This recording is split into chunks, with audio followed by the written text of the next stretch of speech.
స్టేజ్కి తెచ్చేసాం. ఇప్పుడు ఆటవిక రాజ్యం వైపు తీసుకెళ్తున్నాం. ఆటవిక రాజ్యంలో ఉంటది ఇది.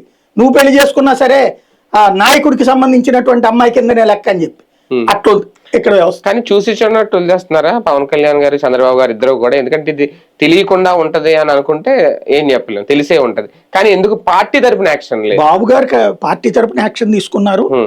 తర్వాత కేసు కూడా పెట్టమని అదే అందులో మొహమాటం ఏం లేదు. పవన్ కళ్యాణ్ ఎందుకు స్పందించడంటే అది ఆయన్నే చెప్పాలి. అదే సంబంధం లేదు కదా. కొన్ని ల్యాండ్ ఆర్డర్ ఇష్యూల్లో అయితేనే స్పందిస్తారు ఆయన, కొన్నిట్లో స్పందించరు ఆయన. సాయికృష్ణ ఉదంతంలో ఎందుకు స్పందించారో తెలియదు. కొన్ని స్పందించి ఏం చెప్పారంటే అతని చంపి తగలబెట్టడంలో తప్పేం లేదని చెప్తున్నారు. ఇప్పుడు ఇతన్ని బతికించడంలో తప్పేం లేదని చెప్తారని తెలియదు.